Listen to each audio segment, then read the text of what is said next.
Hi, everybody. We are just about a minute away from getting started, but thank you to our early attendees.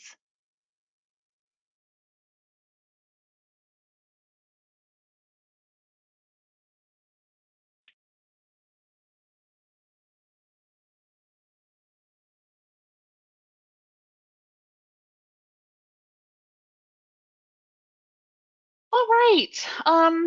We are at the top of the hour, so I figure we will get started. Hello, everybody. Welcome to today's live broadcast. During this webinar, we'll explore visual defect identification with confidence using FTIR microspectroscopy. I'm Lauren Armstrong, Marketing Director for Quantum Analytics, and I'll be your moderator for today's event. A quick note about Quantum Analytics. We are a value-added turnkey solutions provider specializing in gas phase chromatography, elemental analysis, and molecular spectroscopy. We extend the value of the solutions we distribute by offering technical services, installation, training, and product support. Quantum Analytics is very proud to be a distribution partner for Czitek and their FTIR microscopy solution highlighted during today's session. Which brings me to our webinar presenter, Tony DiDomenico. Tony is a product specialist and applications chemist for Czitek LLC. He has spent several years working with vibrational spectroscopy products and related applications, including a strong focus on FTIR, FTIR microscopy, and spectral interpretation. Tony's specialty is helping customers understand the sampling nuances of FTIR and FTIR microscopy in order to best utilize their FTIR spectroscopy equipment in their application. This makes him a great presenter for today's topic. As a registered guest, you'll receive a link to this recorded webinar in your email when it becomes available. This is usually about a day later. This webinar, including Q&A, will last about 60 minutes. Type your questions at any time into the text box in the question module that you see on the right side of the screen. We're going to be keeping a roster of these questions and pose them to Tony at the end of the webinar. All right, this ends our introduction. So without further delay, I present to you Tony DiDomenico. Thank you very much, Lauren. So today we're going to speak about visual defect identification with confidence using FTIR microspectroscopy. Just an agenda to get things started. We're going to start off with the world of visible defects, kind of what are they? And we'll move over into the impact on business. In order to identify or characterize those defects, we'll talk about the technical solutions, and then of which those solutions will focus on FTIR and FTIR microspectroscopy. We'll have a quick little introduction just for those of you who aren't overly familiar with the technique. We're also going to talk a little bit about how to select the best method of FTIR analysis, and that'll lead us right into some applications, and we'll wrap it up with some final thoughts. So the world of visible defects. Well, visible defects are anything from physical imperfections or small physical imperfections to foreign materials. Approximately 90% of visible defects are visible to the naked eye. They occur in every industry, and they have very wide-ranging effects. Take, for example, the recycled paper product industry. There are lots of materials coming together here, and there are going to be lots of different little specks of colors, but they are of minimal concern. Take, for instance, this brilliant blue particle removed from a recycled paper product. Now we compare that industry to the pharmaceutical products, and then here visible defects can be and most likely are a huge concern, and for obvious reasons. You can see that there's a little black speck in the tablet on the bottom. Now, finding the visible defects can in some ways be very challenging. Small production lines typically depend on observers physically inspecting parts. Compare that to a large volume product or something with a large revenue source. This may require some networks of high-speed cameras that are going to use sophisticated computer technology to locate or identify areas of suspect. And in some cases, we'll use a combination of these two, both the cameras and a physical inspection at the end. Well, what are the potential impacts on your business? So once a defect has been found, typically the production has to be slowed down or shut down altogether until that defect has been solved. And of course, the larger the process, larger the volume, the larger the losses. If a product goes to a secondary supplier, it may require further compensation of that product. The other side, and one of the major sides, is consumer dissatisfaction. This is especially the case if that product makes it into the consumer's hands. Today's market, we have social media as a huge impact. And this is especially the case with people that are promoting your product and as well going to give negative feedback if they see fit. Once again, the other vendors using that material may also be considered a customer, and a visible defect in their process is going to be a problem. All of this results in viewed as a poor quality, which can result in a high cost on your business.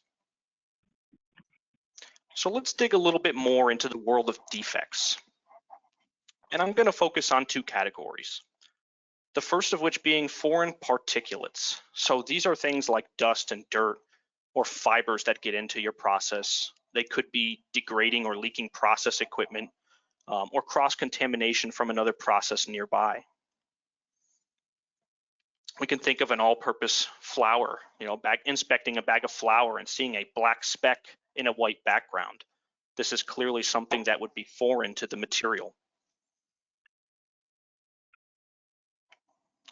The other category is physical deformities, things related to formulation problems, poor mixing, process equipment related issues, a failure in a temperature control or a raw material feed. Also the incorrect handling during processing. We think of a plastic bag that comes out of a production line and appears to have a stretch mark in it. This is referred to as a fisheye in this example. And this happened to be from a temperature control issue. Well, let's talk a little bit about how the size of that defect can play a factor in your overall analysis. What we first needed to identify is, well, how big are these defects? Typically speaking, most of the defects are about 200 micrometers to a couple millimeters. And since we're talking about visible, well, the human eye can see particulates down to about 40 to 100 micrometers in size. Everyone's eyes are a little different. You can think of this as looking at the tip of a very fine hair, human hair, which tend to be about 40 micrometers at the thinnest.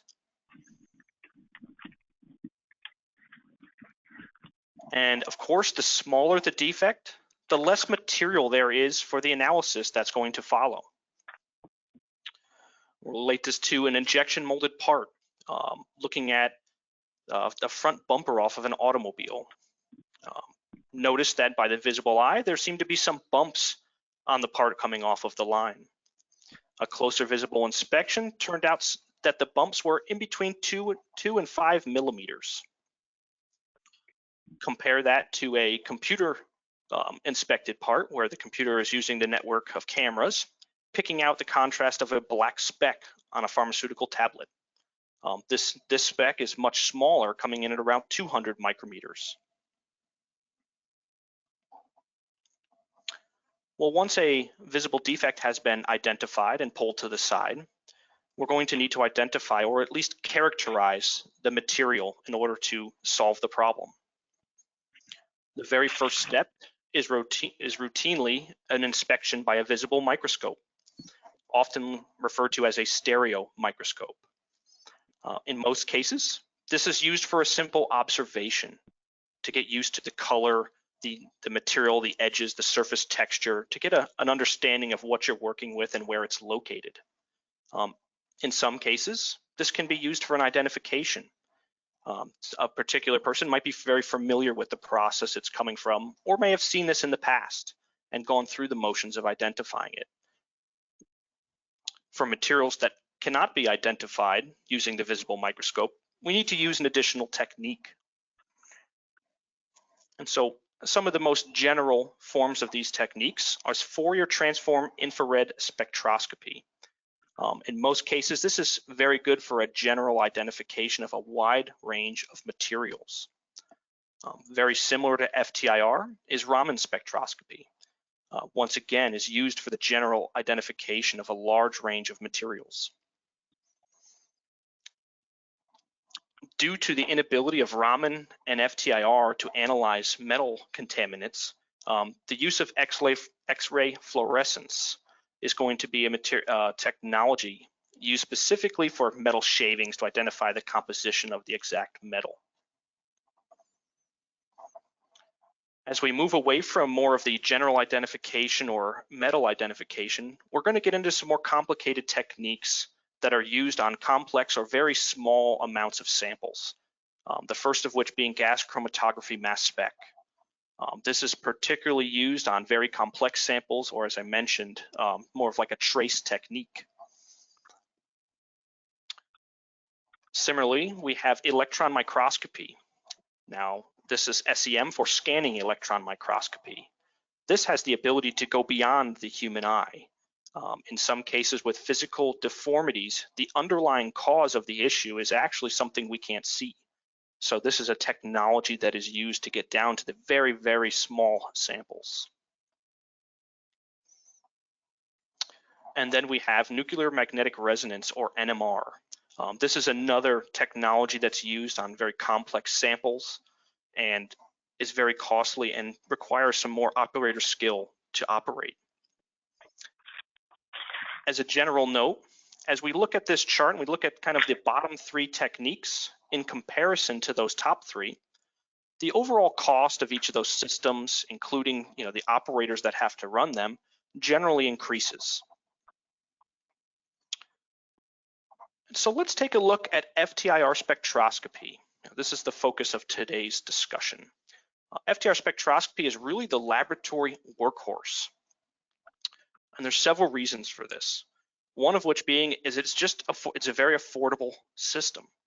There's not very much maintenance or consumables in many of the techniques that it uses. There's also a large range in product offerings. So take, for instance, the Agilent Carry 630 FTIR spectrometer that's shown here on the right. This is a very affordable piece of FTIR technology. You can scale this up all the way to a research grade laboratory instrument, which would be much more costly. These systems are also very easy to use. There isn't a lot of training for most of these systems, and technicians or engineers can very easily run many samples. They utilize preset methods, so these can be developed in order to further simplify an analysis. And these systems commonly use reference libraries for identification of unknown materials. And one of the biggest pieces that really lends itself to being a very useful piece of technology in the lab is the extensive range of sampling accessories. So as seen here on the Agilent system, the accessory is the piece to the far right of the spectrometer. Now this is removed in and out in a sample compartment and can be swapped in and out with other accessories. And truly the accessory that goes onto the FTIR spectrometer gives it mostly the power and really supercharges your analysis.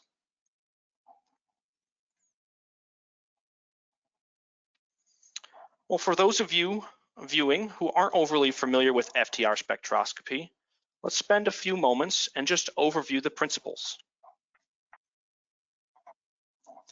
FTIR spectroscopy looks at the interactions of molecules with infrared light. It operates off the principle that most compounds absorb infrared light. These infrared absorptions can be thought of as a person's fingerprints. All people's fingerprints are unique, and so are molecules when interrogated with infrared light. even in the case when there are small molecular changes among them.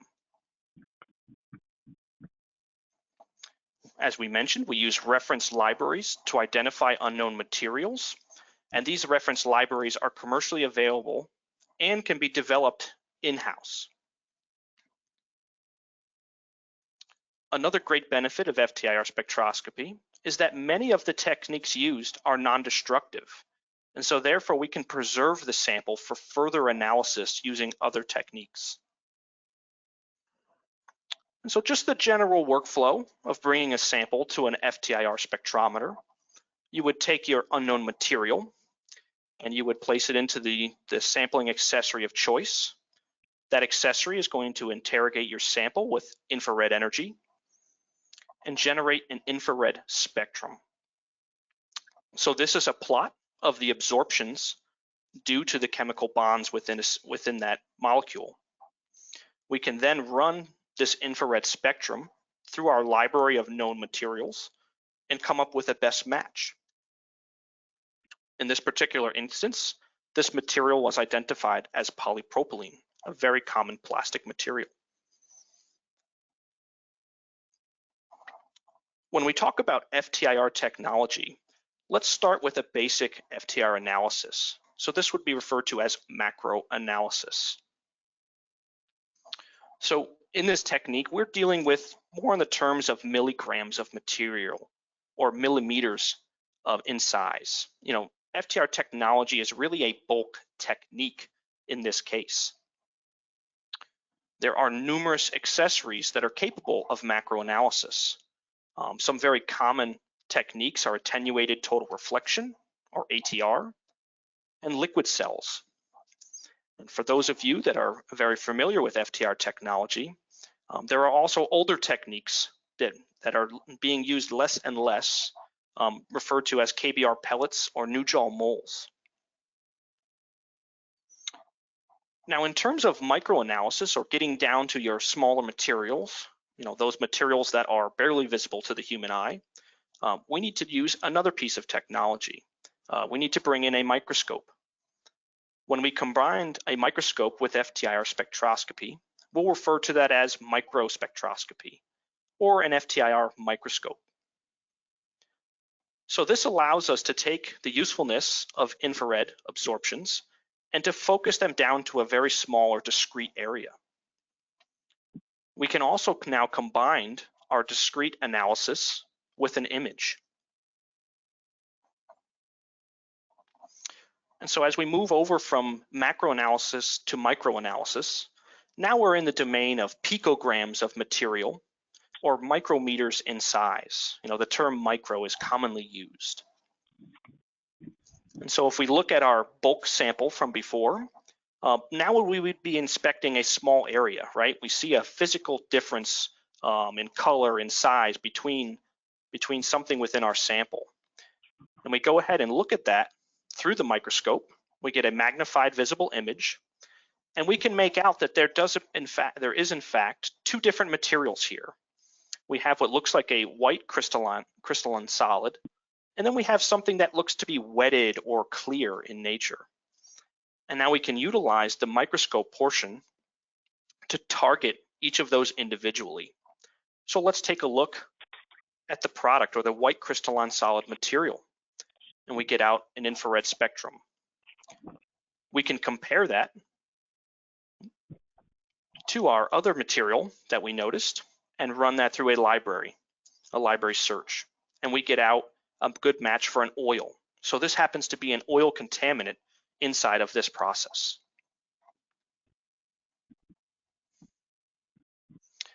So at the end of the day, the take-home message is that you use the microscope to physically separate materials, and then the infrared to identify those materials within those discrete areas.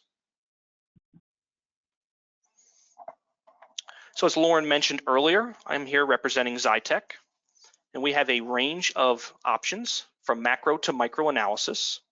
And so this allows you to match the accessory in your FTIR spectrometer to your particular analysis. All of our accessories are plug and play. This means that they come essentially ready right out of the box. They fit into the sample compartment, and in most cases, it's one single wire and you're all set to go.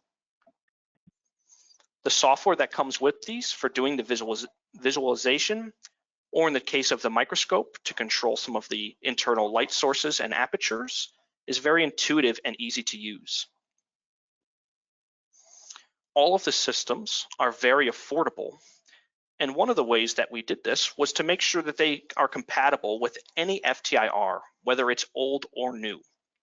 We utilize the sample compartment of the FTIR spectrometer for our accessories, further lessening the burden of cost. You can see here some of the major FTIR companies that are very prevalent today, and our accessories fit into virtually all of their systems, both old and new. So let's start with macro analysis. We have a product called the Micrometer Vision, and this allows you to visualize your macro analysis.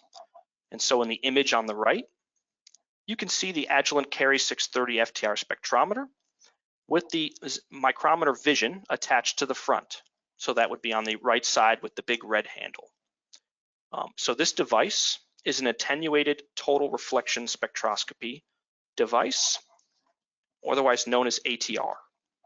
It's a very easy to use sampling technique that virtually eliminates sample preparation. The only thing that ATR truly requires is good contact with the sample. So for liquids analysis, it's as simple as placing the sample in the correct location. And for solids, we utilize that red handle as a press to put good pressure on the sample to make good contact.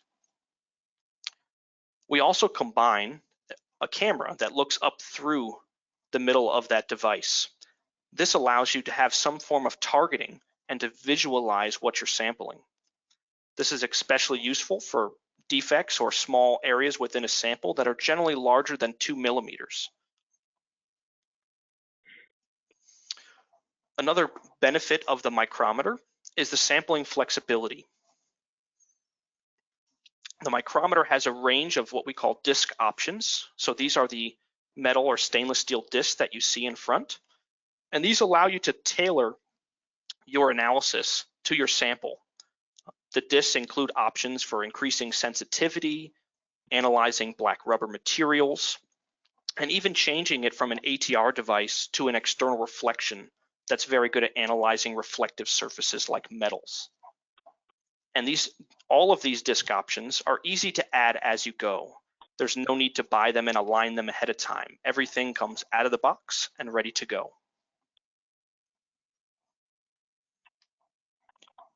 Moving over to microspectroscopy, we have a device called the SurveyIR. This is a simplified microspectroscopy device. And so it has built-in ease of use features and intuitive user-friendly software. And one of the ways that we keep this very simple to use is we keep it mounted in the sample compartment. And so that way a user can install this. You can see on the right side, we have it connected once again to the Agilent Carry 630. And to switch between the micrometer and the SurveyIR, it's as easy as pulling back the small lever, sliding one accessory out, and sliding the other accessory in until it locks in place. All that you need to do then is plug in the one single USB connection, and the system is essentially ready to go. We also incorporated the simplified ATR technology into this microscope using a view-through design. So we can view our sample through the microscope. This allows us to use that ease of use sampling technique and target samples with the microscope. Now, how does the SurveyIR look comparative to traditional microspectroscopy systems? Well, the first and most major difference between them is traditionally FTIR microscopes have an onboard detector that is much more sensitive than your FTIR spectrometer's base detector. But this detector requires liquid nitrogen. The SurveyIR, due to its unique optical design, is very powerful and does not require an additional detector nor liquid nitrogen. There is no alignment for this system or routine maintenance. And as well, the system is very compact, right? We can fit it into the sample compartment. And so this lends the system being very portable or being used on as needed basis. This system can be transported out into the field in a durable shipping case, or it can be put away and used when it's on an as needed basis. The other sweet part of the surveyor is that it's able to do visible contaminants down to 60 micrometers. And this happens to be a sweet spot. And we mentioned earlier that visible contaminants tend to be in the 200 micrometers and up to 2 millimeters. So the surveyor clearly covers those contaminants and covers ones down to just about the barrier of the human eye.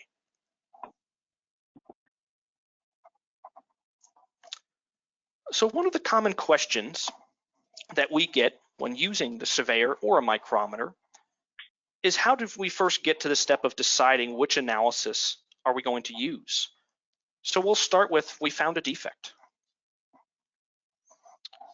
And that first step from the technology tree was to observe the contaminant using a stereo microscope. The first question you would ask is whether or not that material is greater than 2 millimeters. And we look back at that pharmaceutical tablet example from earlier, where it was about 200 micrometers. So that would satisfy the condition for no, which would then result in a microanalysis using the surveyor. Now, if we switch over to the contaminant that was seen on the injection molded automobile part, we did have a contaminant that was about 2 millimeters. And so this would be the next step in the process to ask us, is this contaminant exposed? Using the visible image, we can see that the material more or less looks the same. And so this material, whatever is causing this contamination or this defect, potentially is underneath, so it is not exposed. If it was exposed, we could simply go in and target it with the micrometer using the camera and collect information. Being that it was not exposed, we are going to need to excise or remove what's underneath. Once we uncover that material, we'll once again have that decision of what size does it fall into. If it's larger than 2 millimeters, we can clearly use a macro analysis technique like the micrometer vision. And if it's less than 2 millimeters, we're going to need to move into the microanalysis domain or using the surveyor microscope.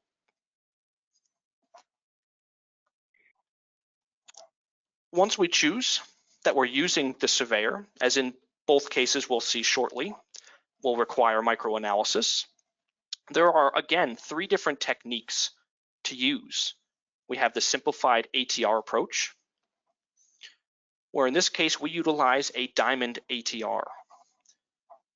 There are a few stipulations that require or that need to be met in order to use the diamond ATR on the surveyor. One of which is that the material is protruding from the surface. So this means I can physically come down and touch that material, and that it is above the surface. The material also needs to be about bigger than 200 micrometers. If the material is not protruding from the surface, but you can still touch it, then we're looking at a size about 250 micrometers. Now, in the case of the automobile part, the material was underneath the surface, but it needed to be removed. So in cases where that material is removed, it would be placed on an infrared reflective slide or a sturdy substrate, being that the ATR technique does require contact. And this would be cases where that material is once again larger than 200 micrometers. If we look at that pharmaceutical tablet example, we had something that was right around 200 micrometers in size. The question is it protruding from the surface? Can we use the diamond ATR? Utilizing the microscope portion of the surveyor, we can take a look at that sample. Here is an image captured through the surveyor while using the diamond ATR. The surveyor also has a unique feature called oblique illumination. For those of you who are familiar with microscopy or microscopes, this is commonly referred to as dark field illumination. One of the advantages of this illumination choice is that it gives us very vibrant colors and surface details. We can clearly see the difference between the red tablet background and the black particle, which is the contaminant. due to the angle of light that oblique illumination is coming in on, we can also see what looks like on the bottom of the image a shadow. This lets us know that this material is protruding from the surface, and we'll be able to do an analysis with Diamond ATR in a few moments. Moving over to the example we showed with the automobile part, that material actually ended up not being larger than 200 micrometers and was not exposed, satisfying reflection or transmission technique. When doing reflection or transmission, samples must always be removed from the substrate and flattened to make sure they're thin. In a general term, reflection is good for most materials. There are some materials that are particularly challenging for reflection. They tend to be thicker materials that are harder to flatten, or dark colored materials that are highly absorbing to infrared light. So we take consideration of our automobile injection molded defect, and we take a look at once we remove some of that plastic material from the top. We can see once again using oblique illumination that there is clearly a color contrast between the tan contaminant that was underneath the bubble and the black polymer background. So let's take a look at a microanalysis of these two samples. In terms of the pharmaceutical defect, we knew it was an exposed particle that satisfied the requirements for Diamond ATR. We can use a 250 micrometer aperture to go ahead and sample that particulate. The contaminant spectrum is on the top in blue. We're always going to do our best case and look at the tablet coating to verify that we are not picking up the coating and we are in fact getting the contaminant. We can clearly see the difference between the two pieces. Using a reference library, we're able to identify that contaminant as ethylene propylene copolymer. When we work hand in hand with the team analyzing this defect, it was determined that one of the gaskets in this process, what was being used, was made out of ethylene propylene copolymer. The nice part about that microscope image is that we can take the FTIR data once we have an identification and ask ourselves, well, does that make sense with the image? This is where we're going to get our confidence in our result. We can clearly see that that material is black in color, which does align well with the gasket they're using. Another great part about the ATR technique is that it's a contact technique. We come down and we've pressed into the sample with a little bit of force. We can then look at the sample after we remove the ATR and we've taken the pressure off the sample. As it turns out, that sample was very elastic and it came back right into the same shape it was to start with. This would agree with a gasket material that would be a rubber material and would have that elasticity, giving us the confidence in our result. Looking at the injection molded automobile part, we mentioned that once we remove some of the material, that particulate was about 200 micrometers in size. Now, after we removed that material and placed it onto a slide for observation, we noted that it was gritty and had kind of an oily residue. It also was difficult to flatten. It didn't flatten out very easily. And so this lends itself to the transmission technique. In particular, when things are difficult to flatten, you don't want to have, they're going to be thicker and they're going to absorb more infrared light. And so this is where the transmission technique comes into play. The plastic contaminant spectrum on the top in red was run through a library search. The first material that was identified was ethoxylated taualkylamine. So this material was later on in discussion with the team that had found it, determined that it was used as a slip agent in the process. So there was no surprise that we might have found a little bit of it. One of the benefits of FTIR spectroscopy is that many times we can identify multiple components when they're present. And so in this case, we can actually subtract the library identification of the taualkylamine from the contaminant spectrum and then do another library search. This library search turned up silica gel as a top component. Silica gel or silica is commonly found in sand or dirt.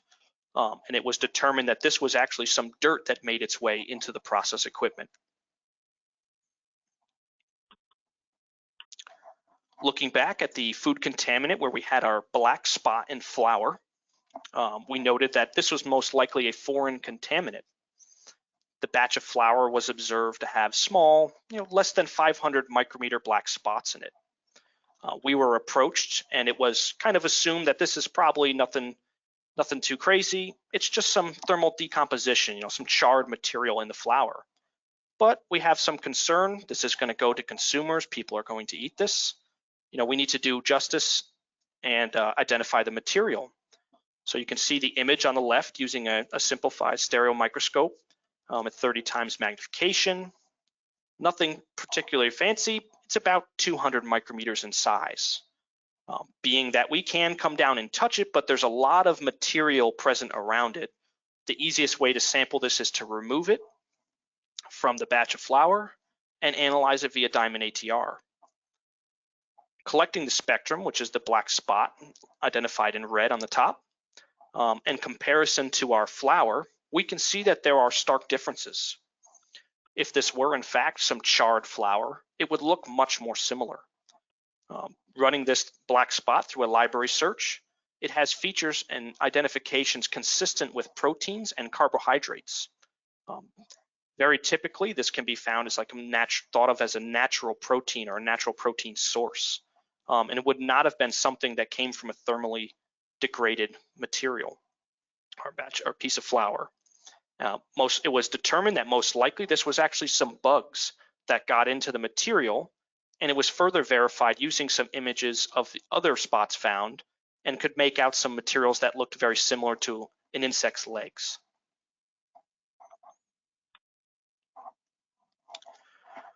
A very big area for visible defects, in particular beverages. The caption of "what's floating in my beer." This was taken from a previously done webinar series with Quantum in a cooperation with a group from BDAS.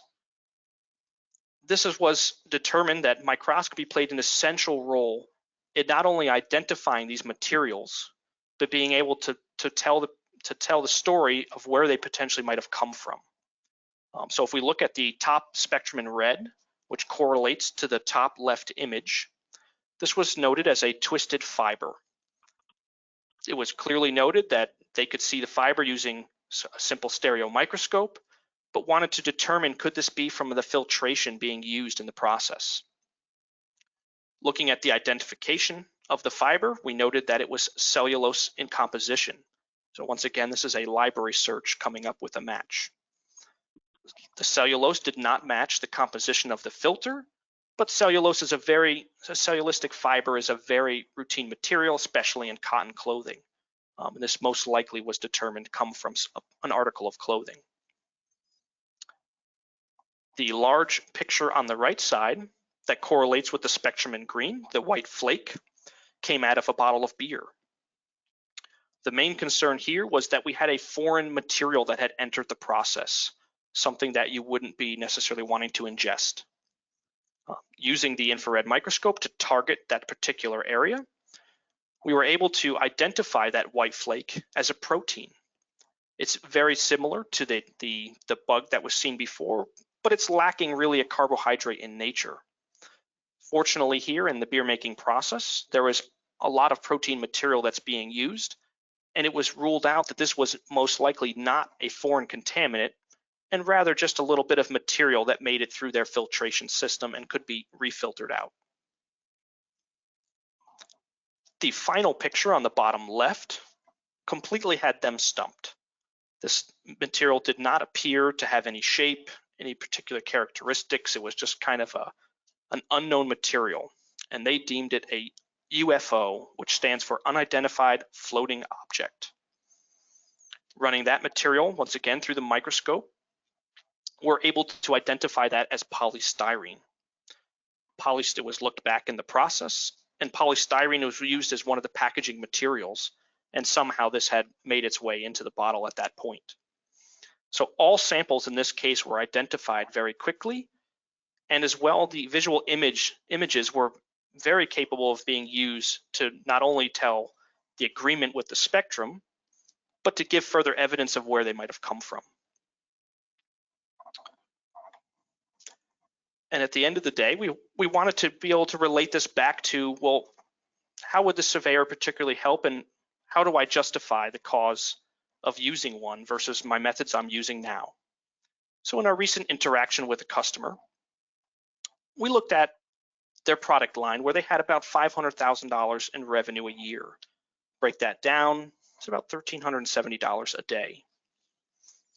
They ran into approximately 6 defect incidents in a year that couldn't be solved by a simple personnel that's close to the process, so they needed to be further characterized.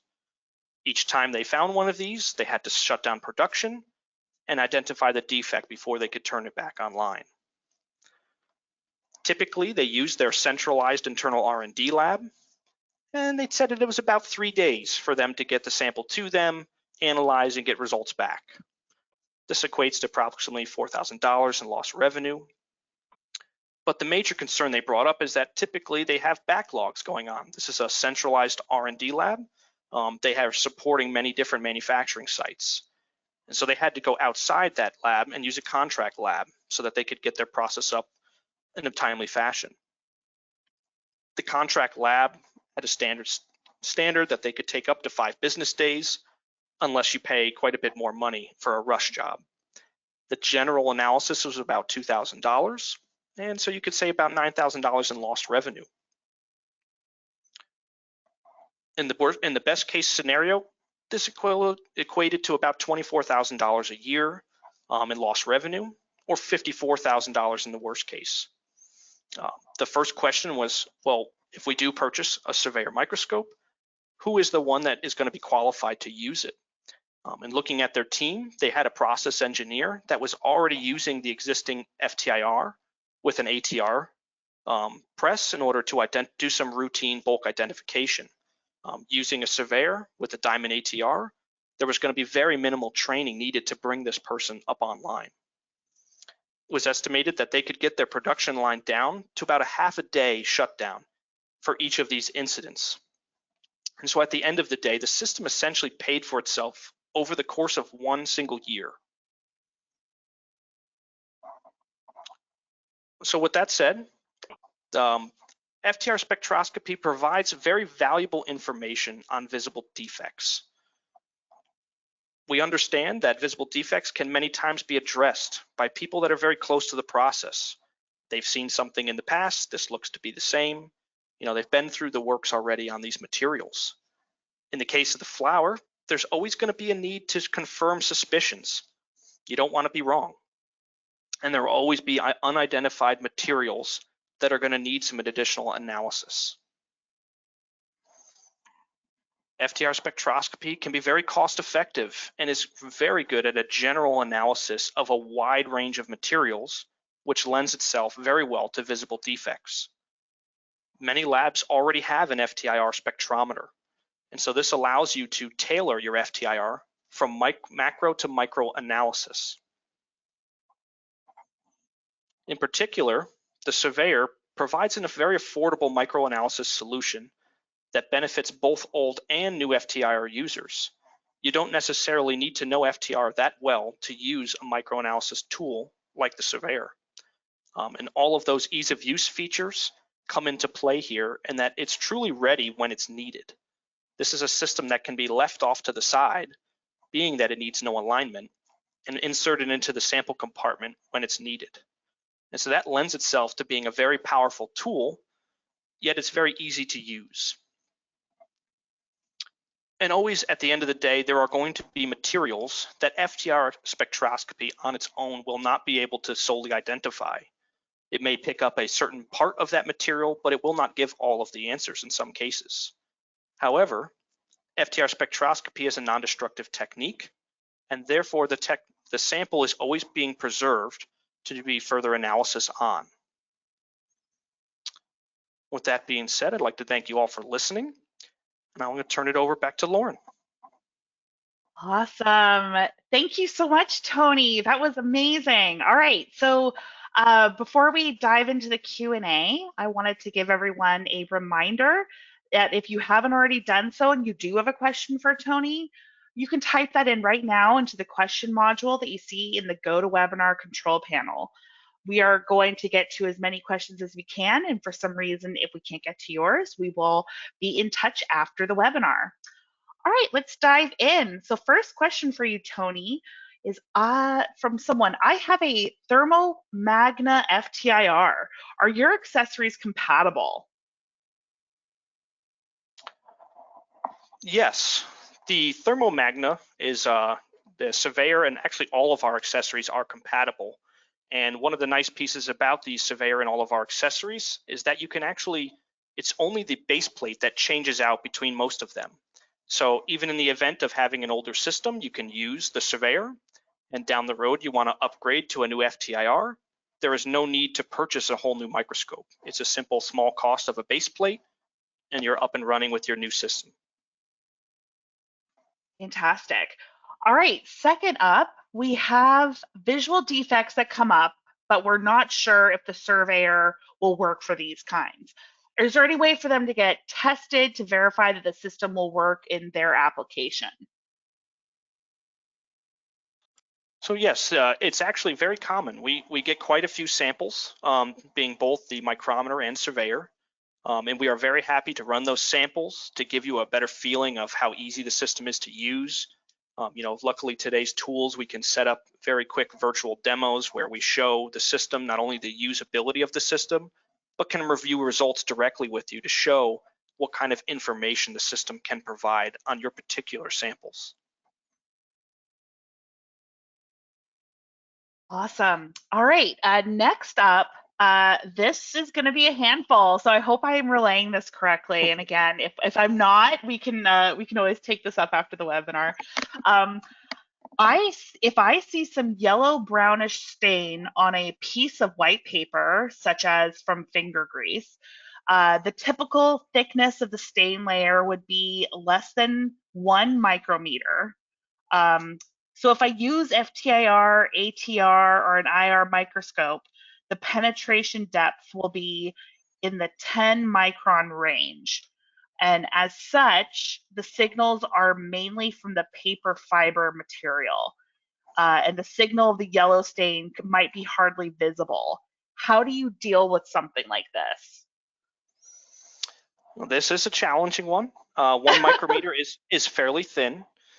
Typically, when I mentioned flattening materials and thickness in the past, it was around 10 micrometers in thickness gives a good signal. With that said, there are techniques, especially with the microscope, that can help you with this analysis. I mentioned a diamond ATR, and so diamond ATR has a greater penetration depth than other ATR materials. In particular, there is a germanium option, and so germanium is an analysis, or is a material that's commonly used in, I mentioned, black rubber materials. And the key there is that it lowers the depth of penetration. So no longer are you're penetrating into the sample as much and losing as much infrared energy. While this is kind of geared for black rubbers, it also lends itself to applications like this. Now, they're most likely, being how thin this material is, there most likely will still be some additional mathematical techniques used. And when I say that, it sounds complicated, but it's really just a subtraction. So you would use that germanium ATR to sample your yellowish contaminant spot. And then you would also move over to the side and sample your background paper material. And then you could simply do a subtraction of those two to help expose that yellow material. But this would be one where you probably would want to see somebody test it out and prove it. Thank you so much, Tony. I was really hoping that I was able to accurately convey that question. All right, I have another one here. We currently have a traditional FTIR microscope that is getting old. We occasionally see samples that are 50 micrometers in size. Can the SurveyIR analyze these samples? So the short answer is most likely yes. When you get down to 50 micrometers, always one thing to keep in mind, and I mentioned size a lot, but we have to give some idea of how thick that sample is and what are the physical dimensions. So if it is 50 micrometers, one of the things I mentioned is you have to flatten that sample. And so even though the defect or the material might look to be pretty small, about 50 micrometers, once we compress and flatten that sample, it's going to spread out. And so now we're going to be up, we're going to go from 50 to maybe 60 or 70 or 80 micrometers. I've even seen samples 50 micrometers spread out to 100, right? It's all in that thickness piece of it. And so that's going to lend itself, it's going to be right in that area for the surveyor to analyze. And being that it's on being that you have an older system, it's really not going to change the results that much. Fantastic. And I have another one here. This question relates to the analysis of a multi-layered assembly. For example, multiple layers of paint and primer. Can the surveyor look at each individual layer if a cross-section were to be taken? So the key here is the size. We built the surveyor to analyze anything you can see. And we have done some work with paint analysis in very thin layers. One technique is outside of the cross section is to actually scrape a little bit of each material and go ahead and analyze them separately. In doing your approach where you're going to cross section, it all comes down to the thickness of those layers. So if you were to cross section a material and you get a thickness of a layer that's about 60 microns, that would be applicable to the surveyor. Once you get into the, if you have something that's only 10 micrometers to start, and then once it's cross-sectioned to that 30 micrometers, this is an application for more of your traditional microscope, right? Something that can go down to 10 micrometers for an aperture size. Fantastic. Well, Tony, I think that's it for today. Tony, I want to give you a big thanks for presenting today's webinar. As a reminder, all of our registered guests, you'll receive an email within the next few days with a link to the recorded webinar. We encourage you to visit lqa.com/resources for future webinar details and to access our library of recorded on-demand sessions. Thanks again, everybody, and have a great day.